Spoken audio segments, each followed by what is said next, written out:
Hello दोस्तों, आइए स्वागत है आपका हमारे YouTube channel only search book पर। दोस्तों, यहाँ पर आप लोगों को अलग अलग प्रकार का बुक अवेलेबल होगा।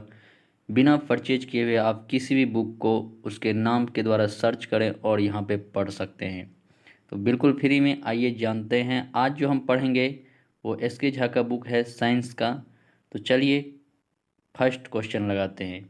पहला क्वेश्चन है कि एक साइकिल स्थिर त्वरण से चलायमान है, पीछे के पहिए पर घर्षण बल है। तो पीछे के पहिए पर जो घर्षण बल होगा वो किस दिशा में होगा? तो वो हो जाएगा पश्चिम दिशा में, यानी ऑप्शन नंबर सी। अगला क्वेश्चन है कि एम द्रव्यमान की कोई वस्तु जो त्वरण ए से गतिशील है उस पर प्रयुक्त बल क्या होगा? तो एम द्रव्यमान की वस्तु पर जो प्रयुक्त बल होगा वो हो जाएगा option number C, m/a, mass into acceleration. अगला क्वेश्चन है कि दो पिंडों के बीच बल सदैव डैश होता है। तो दो पिंडों के बीच बल सदैव क्या होता है? तो समान और विपरीत दिशा में प्रयुक्त होते हैं। Option number A. निम्नलिखित में से न्यूटन का कौन सा गति नियम लॉ ऑफ मोशन है जो दीवार पर फेंका हुआ गेंद टकरा कर वापस लौटता है के संबंध में व्याख्या प्रदान करता है? तो हम कह सकते हैं कि ये होगा न्यूटन का तीसरा नियम। अगला क्वेश्चन है कि कारों के ब्रेकिंग पैड में डैश के गुण का उपयोग किया जाता है। तो कार के ब्रेकिंग पैड में जो है किसका उपयोग किया जाता है? तो घर्षण का सकारात्मक प्रभाव। किसका उपयोग किया जाता है? घर्षण का सकारात्मक प्रभाव, यानी ऑप्शन नंबर डी। घर्षण बल द्वारा किया गया कार्य डैश होता है। घर्षण बल के द्वारा किया गया कार्य जो होता है वो क्या होता है? हमेशा ऋणात्मक। निम्नलिखित में से कौन सी भौतिक इकाई एक वस्तु की स्थिर या एक समान गतिशील स्थिति को बदलती है या बदलने का प्रयास करती है? तो वो एक ही भौतिक राशि है, वो है बल। ये किसी भी वस्तु की स्थिति को परिवर्तित कर सकती है। कोई वस्तु सतत चाल से गति करती है रहती है जब तक उस पर कोई डैश न लग रहा हो। क्या होगा? बल। कोई वस्तु अगर गतिशील है तो उस पर वो कब तक गतिशील रहेगी? जब तक कि उस पर कोई बल काम नहीं करेगा। Option number C. झूले पर बैठे लड़के की गति होती है। तो झूले पे बैठे लड़के की गति कैसी होती है? तो ये होता है असमान। अगला क्वेश्चन है कि निम्नलिखित में से कौन सा कथन न्यूटन की गति के तीसरे नियम के लिए सही है? तो ये हो जाएगा ऑप्शन नंबर सी, बल अलग अलग निकाय पर विपरीत दिशा में लागू होता है। तो ये न्यूटन का तीसरा गति है। प्रत्येक क्रिया के विपरीत प्रतिक्रिया होता है, हम लोग जानते हैं। तो इसलिए ऑप्शन नंबर सी हो जाएगा। अगला क्वेश्चन है कि द्रव्यमान और त्वरण के गुणनफल को कहा जाता है। तो द्रव्यमान और त्वरण के गुणनफल को क्या कहा जाता है? तो द्रव्यमान और त्वरण के गुणनफल को कहते हैं बल, यानी F बराबर ma। बल फोर्स बराबर क्या होता है? F बराबर ma। निम्नलिखित में से कौन सा उदाहरण न्यूटन की गति विषयक तृतीय नियम की व्याख्या करता है? तो न्यूटन की गति विषयक तृतीय नियम का व्याख्या करता है क्या? तो रॉकेट लॉन्च करना। रॉकेट लॉन्च करना ये न्यूटन की गति के तीसरे नियम पे आधारित है। जब एक नाविक आगे की दिशा में कूदता है तब नाव पीछे की तरफ हट जाती है। यह उदाहरण न्यूटन के कौन से नियम को दर्शाता है? तो वही है न्यूटन का थर्ड नियम, यानी गति का तीसरा नियम। अगला क्वेश्चन है कि जब एक नाविक आगे की दिशा में कूदता है तब नाव पीछे की तरफ हट जाती है। यह उदाहरण न्यूटन के कौन से नियम को दर्शाता है? तो आप समझ ही गए होंगे कि ये कौन सा नियम होगा न्यूटन का। तो न्यूटन का तीसरा नियम है। न्यूटन के तीसरे नियम को ही गति का तीसरा नियम भी कहते हैं। अगला क्वेश्चन है कि रॉकेट लॉन्चिंग कौन से नियम पर आधारित है? तो न्यूटन का थर्ड लॉ, यानी न्यूटन की गति का तृतीय नियम। अगला क्वेश्चन है कि न्यूटन की गति के नियमों का प्रकाशन किस वर्ष किया गया था? तो किस वर्ष में न्यूटन की गति के नियमों का प्रकाशन हुआ? यह प्रकाशन हुआ 1687 ईस्वी में। Option number D. न्यूटन का गति का तीसरा नियम निम्नलिखित में से किस स्थितियों पर लागू होता है? तो कौन सी स्थिति पर न्यूटन की गति का तीसरा नियम लागू होता है? ऑप्शन नंबर ए है कि जब कोई व्यक्ति नाव से नदी के किनारे कूदता है तो नाव पीछे की ओर जाती है। तो यही ऑप्शन हो जाएगा, ऑप्शन नंबर ए। आइए अगला क्वेश्चन देखते हैं कि बल की परिभाषा को किसके आधार पर व्याख्यायित किया जा सकता है। तो किसके आधार पर हम जो है बल का मतलब बल की परिभाषा को हम बता सकते हैं। तो न्यूटन का फर्स्ट नियम जो है ये बल की परिभाषा को बताता है। और हमको ये भी जानना जरूरी है कि न्यूटन का पहला नियम हो गया ये बल का परिभाषा बताता है। न्यूटन के दूसरे नियम से हम बल का व्यंजक निकालते हैं और न्यूटन के तीसरे नियम से ये गति का तीसरा नियम है और ये बताता है उसके गुण को। आइए अगला क्वेश्चन देखते हैं। ये न्यूमेरिकल है कि एक 70 केजी का आदमी 50 न्यूटन के बल से एक 50 केजी के आदमी को धक्का देता है। तो 50 केजी वाले आदमी ने दूसरे व्यक्ति को कितने बल से धकेलता है। तो दोस्तों न्यूमेरिकल है, अगर आप न्यूमेरिकल का वीडियो देखना चाहते हैं तो कमेंट करें, मैं उसका भी चैप्टर वाइज बनाऊंगा, न्यूमेरिकल बनाऊंगा, अलग अलग चैप्टर का अलग अलग वीडियो डालूंगा। तो आप लोग कमेंट करके ज़रूर बताएं। हाँ, एक बात मैं कहना चाहूँगा आप लोगों से कि अगर वीडियो अच्छा लगता हो तो प्लीज़ लाइक करें, क्योंकि आपके लाइक से हमको सपोर्ट मिलता है और उत्साह बढ़ता है कि और अधिक से अधिक वीडियो लाए। और मैंने आप लोगों के लिए बहुत ही कम टाइम में अधिक से अधिक क्वेश्चन करवाने का कोशिश करता हूँ। अगला क्वेश्चन है कि गति का दूसरा नियम क्या है। तो गति का दूसरा नियम अभी हम जस्ट बताए हैं कि न्यूटन के गति का दूसरा नियम जो है ये किसको बताता है, किससे संबंधित है, ये संवेग से संबंधित है, यानी ऑप्शन नंबर डी हो जाएगा, ऑप्शन नंबर डी। एक ऊंची छलांग लगाने वाला व्यक्ति ऊंची छलांग से पहले कुछ समय तक दौड़ता है ताकि डैश का जड़त्व उसे लंबी छलांग लगाने में मदद करे। तो क्या होगा कि गति करने के लिए, ताकि उसको जो है गति जो है क्या करे, गति का जड़त्व उसे लंबी छलांग लगाने में मदद करता है, इसीलिए ऑप्शन नंबर डी हो जाएगा। मेज पर रखी गई वस्तुओं का ढेर डैश के कारण हटता नहीं है।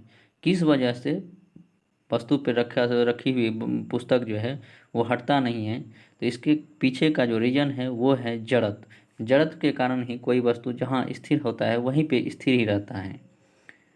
अविचलित वस्तुओं के आराम में रहने या समान वेग से चलने की प्रवृत्ति को क्या कहते हैं।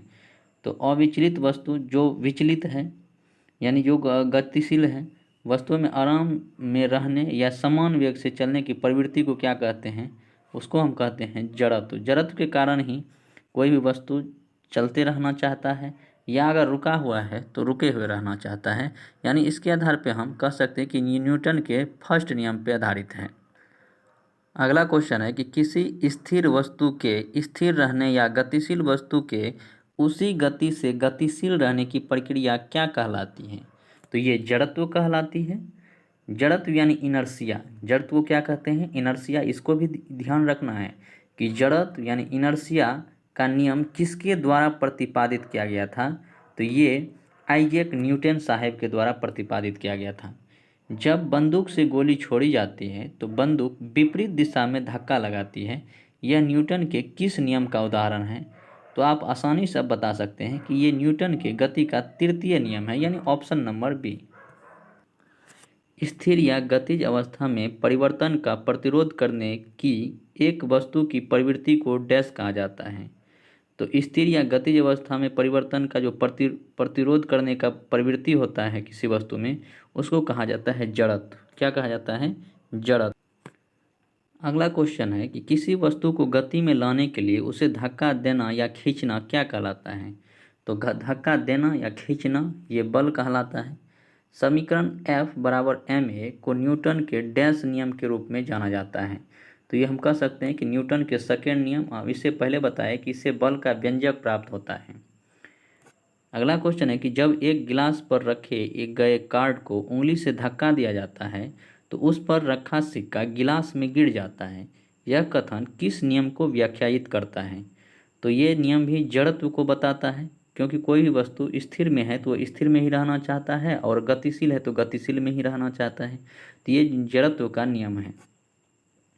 यदि m द्रव्यमान वाली वस्तु को जमीन से h ऊंचाई तक उठाया जाता है तो इस क्रिया के लिए बल की आवश्यकता होती है। वस्तु को उठाने के लिए आवश्यक न्यूनतम बल डैश के समान होता है। किसके समान होता है? तो वस्तु के वजन के समान, यानी वस्तु के भार के समान होता है। आइए नेक्स्ट क्वेश्चन देखते हैं कि दोनों वस्तुओं के मध्य का बल हमेशा बराबर और विपरीत दिशा में होता है। यह विचार न्यूटन के किस नियम के रूप में दिया गया? तो हम कह सकते हैं कि गति का तीसरा नियम। कई बार हम इसमें चर्चा कर चुके हैं, इससे पहले भी देखे थे कि रॉकेट जो लॉन्च करता है न्यूटन की गति के थर्ड नियम पे, और अगर कोई व्यक्ति नाव से किनारे पर कूदता है तो उसमें भी न्यूटन की गति का थर्ड लॉ काम करता है। और हम ये भी जानते हैं कि न्यूटन की गति के थर्ड नियम से कि प्रत्येक क्रिया के विपरीत प्रतिक्रिया होता है। तो यहाँ वही बात है, तो ये हो जाएगा ऑप्शन नंबर ए, यानी गति का तीसरा नियम, यानी न्यूटन के थर्ड लॉ। जब एक स्थिर बस चलना प्रारंभ करती है तो उसमें खड़े व्यक्ति पीछे की दिशा में गिर जाते हैं। निम्नलिखित में से कौन सा नियम इस परिस्थिति की व्याख्या करते हैं? आप लोग जरूर इसका अनुभव किए होंगे कि कोई भी बस अगर स्थिर अवस्था में है तो चलने के पश्चात वो आप जो उसमें बैठे व्यक्ति होते हैं या कोई भी व्यक्ति बैठा होता है तो वो पीछे की ओर लगे हुए एक बल को महसूस करता है। ये किस वजह से होता है? तो ये जड़त्व के कारण होता है। ये न्यूटन की गति के प्रथम नियम को फॉलो करता है। आइए नेक्स्ट क्वेश्चन देखते हैं कि एक व्यक्ति स्थिर पानी में नाव पर खड़ा है। यदि वह नाव तट की ओर चलता है तो नाव में क्या होगा? तो नाव तट से दूर चली जाएगी। क्या होगा? नाव जो है तट से दूर चली जाएगी। आइए नेक्स्ट क्वेश्चन देखते हैं कि पूछ रहा है कि निम्नलिखित में से कौन सा प्रकृति में कभी अकेले नहीं होता है? तब याद रखना है कि प्रकृति में बल जो है ये कभी भी अकेले नहीं होता है। नेक्स्ट क्वेश्चन है कि बल बराबर डैश। बल बराबर डैश, बल यानी फोर्स। इससे पहले भी हम देखे थे क्वेश्चन में कि बल यानी फोर्स F बराबर क्या था? तो m हो गया द्रव्यमान और a हो गया त्वरण। तो हम कह सकते हैं कि ऑप्शन नंबर ए में ही तो है, वो हो जाएगा द्रव्यमान इंटू त्वरण, यानी बल बराबर होता है द्रव्यमान गुना त्वरण। नेक्स्ट क्वेश्चन है कि प्रतिबल का प्रभाव निम्नलिखित में से किस पर निर्भर करता है? प्रतिबल, पिछले वीडियो जो मैंने बनाया है तो वहाँ पर भी मैंने इसके बारे में डिस्कशन किया था कि प्रतिबल को आप लोग बल मत समझ लीजिएगा। ये क्या है? तो ये है दाब। प्रतिबल, तो प्रतिबल यानी दाब का प्रभाव निम्नलिखित में से किस पर निर्भर करता है? तो ये क्षेत्रफल पर निर्भर करता है। आप लोगों को पता है कि किसी भी वस्तु का अगर क्षेत्रफल बढ़ा दीजिएगा तो वहाँ पे दाब क्या होता है? घट जाता है। वही अगर आप उसका क्षेत्रफल घटा दीजिएगा तो दाब जो है ऑटोमेटिक बढ़ जाएगा। तो इसका ऑप्शन हो जाएगा ऑप्शन नंबर डी, यानी क्षेत्रफल। यदि एक वस्तु दोनों सिरे से पकड़कर खींची जाती है तो उस पर लागू बल को क्या कहते हैं? उस पर लागू बल को क्या कहेंगे? ये नॉर्मल है, खिंचाव बल। नेक्स्ट क्वेश्चन है कि किसी पदार्थ पर कार्य करने के बावजूद भी उसके आकार में परिवर्तन न होने का गुण क्या कहलाता है? तो कोई वस्तु पर अगर हम बहुत ज़्यादा बल लगा रहे हैं और बल लगाने के बावजूद भी उसमें भी कोई परिवर्तन नहीं होता है तो इसका कारण क्या है? उसमें ऐसा कौन सा गुण है? तो हम कह सकते हैं बाह्य बल और दृढ़ता। बाह्य बल और दृढ़ता के कारण जो है ऐसा होता है, यानी ऑप्शन नंबर सी। निम्नलिखित में से कौन एक वस्तु पर लागू असंतुलित बल का प्रभाव नहीं है? तो असंतुलित बल का प्रभाव नहीं है, ये हो जाएगा वस्तु की गति में परिवर्तन का कारण नहीं बनता। वस्तु की गति में परिवर्तन का कारण नहीं बनता है, ऑप्शन नंबर सी। डैश दो वस्तुओं के मध्य परस्पर क्रिया होती है। किन दो वस्तुओं के मध्य जो है परस्पर क्रिया होती है? तो बल जो है दो वस्तुओं के मध्य परस्पर क्रिया को बताती है। आइए नेक्स्ट क्वेश्चन है कि डैश दो वस्तुओं के मध्य परस्पर क्रिया को बताती थी। इससे पहले भी बता दिए कि बल जो है दो वस्तुओं के मध्य क्रिया को बताती है। डैश प्रकृति में कभी भी अकेले नहीं होता है। कौन सा चीज़ ऐसा है जो प्रकृति में कौन सी भौतिक राशि ऐसा है जो प्रकृति में कभी अकेले नहीं होता है? तो ये हो जाएगा बल। निम्न परिस्थितियों में से किसमें कार्य नकारात्मक बल द्वारा कार्य किया गया है? तो ये हो जाएगा जब कोई वस्तु बल की विपरीत दिशा में स्थानांतरित होती है। तो जब कोई वस्तु बल की विपरीत दिशा में स्थानांतरित है, यानी हम आगे जिस दिशा में बल लगा रहे हैं और उस दिशा में वो स्थानांतरित नहीं होते हैं, तो हम कह सकते हैं कि वहाँ पर जो है विपरीत दिशा में बल लग रहा है, विपरीत दिशा में स्थानांतरण हो रहा है, यानी ऑप्शन नंबर सी हो जाएगा। ठोस सतह द्वारा किसी भी वस्तु पर सामान्य दिशा में लगाए गए बल को क्या कहा जाता है? तो ठोस सतह द्वारा किसी वस्तु पर सामान्य दिशा में लगाए गए बल को क्या कहते हैं? तो वो बल जो होता है वो होता है सामान्य बल। खींचने का एक उदाहरण है, खींचने का उदाहरण है खींचना। एक उदाहरण किसमें? तो ध्वज जब हम फहराते हैं, झंडा जब भी हम लोग फहराने का काम करते हैं तो उसमें क्या करते हैं, उसको एक रस्सी के सहारे खींचने का काम करते हैं। यानी हम कह सकते हैं ध्वज को फहराना ये खींचने का उदाहरण है। दोस्तों इस चैप्टर में बस इतना ही सवाल था। नेक्स्ट चैप्टर मैं फिर लेकर के कल आऊँगा, तो इसके लिए आप मेरे चैनल को ओनली सर्च बुक को सब्सक्राइब कर लें। अगर ये वीडियो आपको अच्छा लगा हो तो इसको लाइक करें, और जहाँ कहीं भी वीडियो में त्रुटि लगता हो या कहीं मैंने मिस्टेक कर दिया हो तो उसके लिए आप कमेंट करके हमें ज़रूर बताएं, ताकि मैं अपने गलती को सुधार सकूं।